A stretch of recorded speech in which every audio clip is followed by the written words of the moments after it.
we witnessed the return of Kevin Durant to Oklahoma City. Now, we broke this story in the summer. In fact, we were on the air on SMC Sports hours after Kevin Durant signed with Golden State. I will never, ever fault a player for wanting a better life for himself and his family and wanting to win. But if you're Oklahoma City, small town, small market, this is the biggest team they have. I'm going to play this video again. This is courtesy of NBA.com. The reaction of Kevin Durant in Oklahoma City. Take a listen. Forward 6'9" from Texas, number 35, Kevin Durant.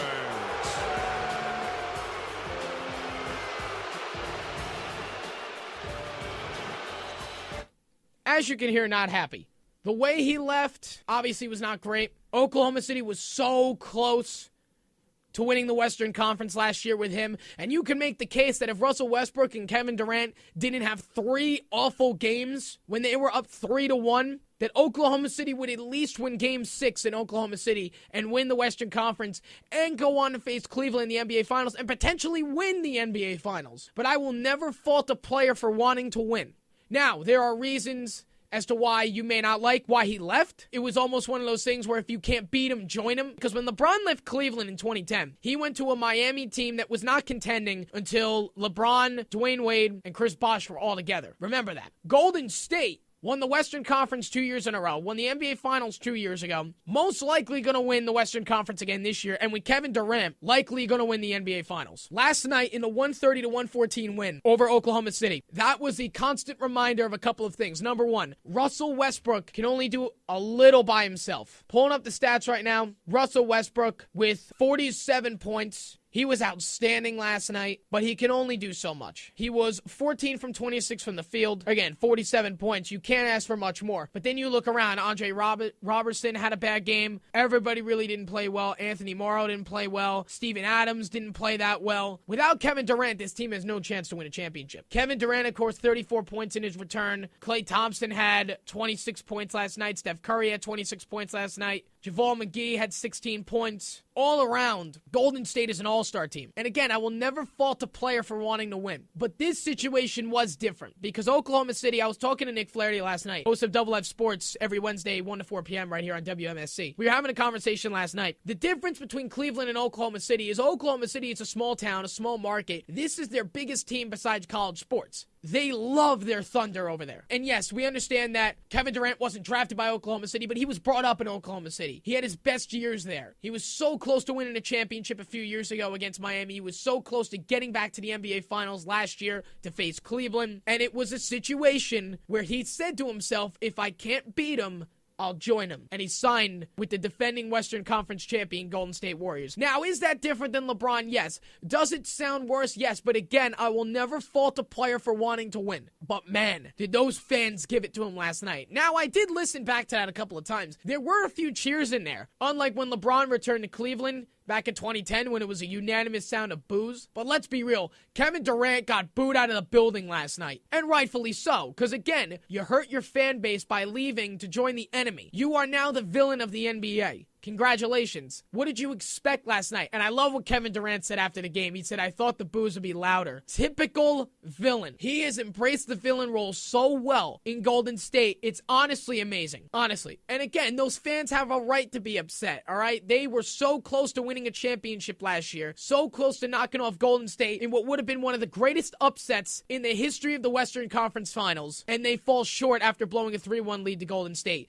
In 3 games, where Kevin Durant and Russell Westbrook arguably played some of the worst games of their entire careers and were basically responsible for 2 god-awful collapses in back-to-back nights. Or I'm sorry, in 3 nights, excuse me. And then he leaves and goes to the team that threw them out of the playoffs. So fans have a right to be upset. They have a right to boo him out of the building. I don't disagree with Kevin Durant signing with Golden State. If you want to go win a championship, you want a better life for your family, I don't have a problem with that. I don't have a problem with somebody who wants to make their life better. But he had a right to be booed out of the building last night when you think about it. Because those fans loved him. He was brought up by that team. The fan base loves their Oklahoma City Thunder. And I promise the only other time it's going to be worse for another player is if Russell Westbrook leaves. Because Kevin Durant got chewed out last night. Every time he touched the ball, unanimous boos around the building. And that's just what happens. Now, I heard this also last night. If you go out and win a championship for your team, and let's say you leave or you get traded or whatever, you're going to come back to a standing ovation. Kevin Durant left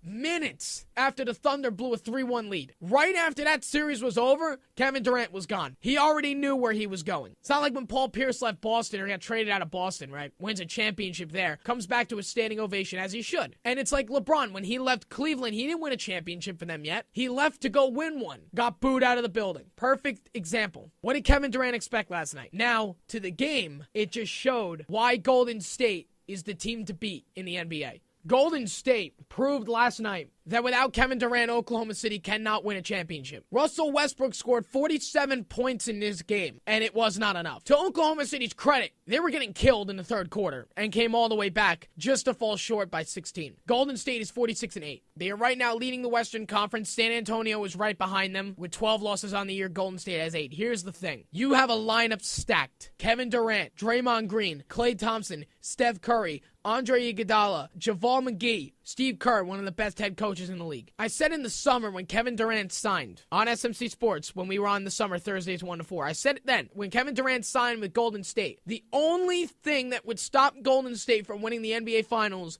would be themselves. There would be too many egos on the team with Kevin Durant, Draymond Green, Klay Thompson, Steph Curry. It's an all-star team. You would expect to win, right? A lot of egos on that team. I expected them to crumble. Here they are in February, 46-8. They're dominating the NBA, and they are playing unselfish and amazing basketball. Steph Curry has stepped up. He's one of the most unselfish players in the league. Draymond Green has got his act together. Kevin Durant has become a team player. Villain or not, he puts the team first. Klay Thompson has become a team player. Like, for example, look at the stat sheet from last night. Kevin Durant, 34 points. JaVale McGee, 16. Klay Thompson, 26. Steph Curry, 26. Everybody was getting in on it last night. Simply amazing. The way this team has come together is unreal. This team is focused. This team has their head on straight. They are literally on the fast lane to the NBA Finals. When you have an all-star team like this, you have to expect them to crumble because there are too many egos on the team. Everybody wants to be the star. Everybody wants to be the leader. Everybody wants to score the most points in one night. Everybody wants to be the star. Everybody wants to be the guy highlighted on SportsCenter. Everybody wants to be the MVP, this, that, whatever. Golden State has done none of that this year. They have played unselfish and amazing basketball. They said, we will not win if we play individual selfish basketball. We have to play as a team.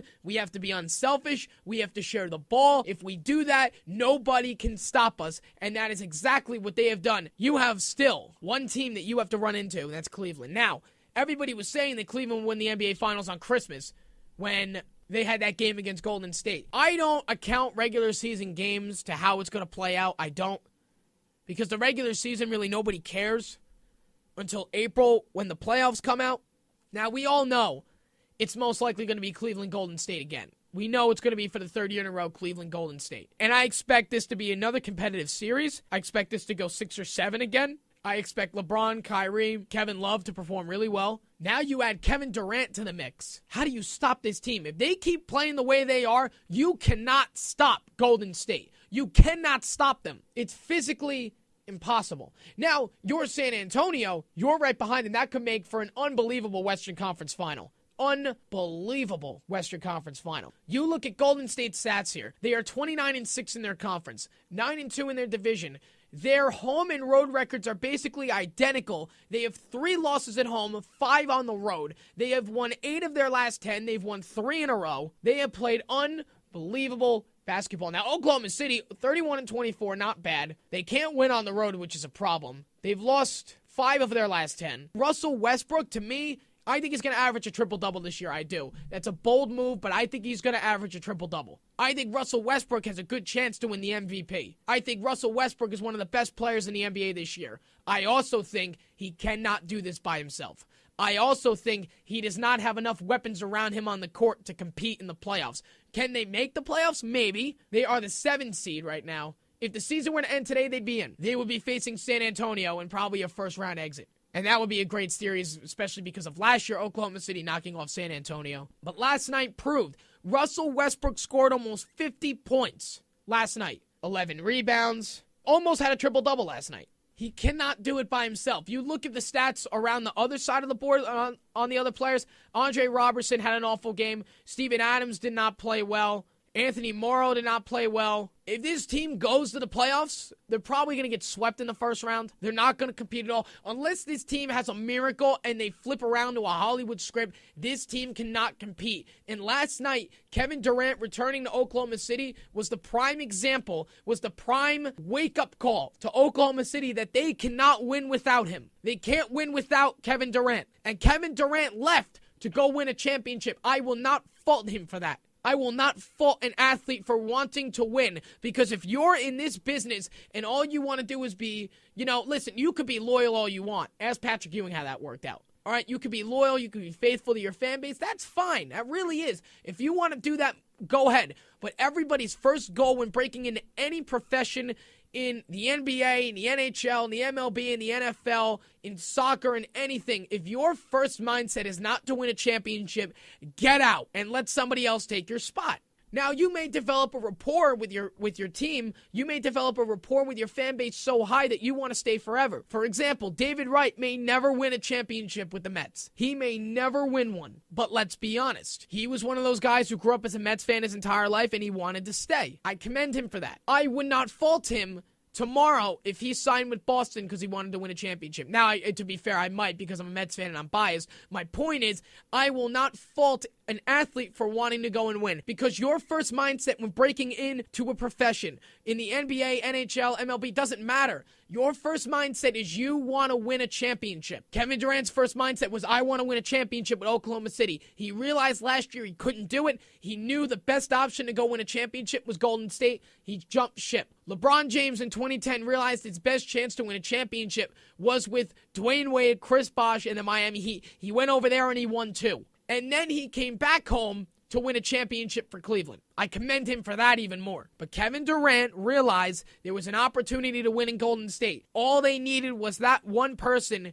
to help them. And with that, now they are unstoppable as long as they keep their head on straight. An athlete's first mindset has to be, I want to win. I don't want to lose. Who wants to lose? Fans? Athletes? Coaches? Nobody. No one wants to lose. All right, you think the Brooklyn Nets are happy with their 9-win season right now? You think the New York Knicks are happy with their 22 or 23-win season and their delusional owner who doesn't know what he's doing? You think they're happy? No. The Nets are the laughing stock of the league. Oh, and I'm sure they're happy when they get 1,000 people in the Barclays Center on a regular basis. Nets are 0-10 in their division. They're 2-23 on the road. They're happy with that, right? They lost 12 in a row. Yeah, they're happy with that. Who wants to lose? Honestly, if you are in this business and don't want to win, get out. You can be loyal or you can win. There isn't many opportunities where you can do both. Kevin Durant realized that. He jumped ship. I don't have a problem with that because he wants to win. He wants a better life for his family, because if you win, that means more money. If you win, that means it's a better life for you and your family, and I don't fault somebody who wants to have a better life for themselves and their family. I don't fault anyone for that. Now, obviously, his main goal is to win a championship in Golden State. Nothing else matters. I don't fault him for that either, because you should want to win. And last night's game against Oklahoma City, where Russell Westbrook, put up 47 points, and they lost by 16. That proves they will not win a championship without Kevin Durant. That proves that Golden State, as long as they have their head on straight, will win a championship. That proves that they are the team to beat in the NBA, and they are a dangerous threat to win the NBA Finals this year. You can make the case that it's going to be Cleveland Golden State again. And you can make the case we are in for what could be another 6 or 7 extraordinary game series. Because Golden State's not going to walk in and sweep them. We know that. You have an amazing starting lineup. It starts with Steph Curry, who is one of the most unselfish players in the NBA today.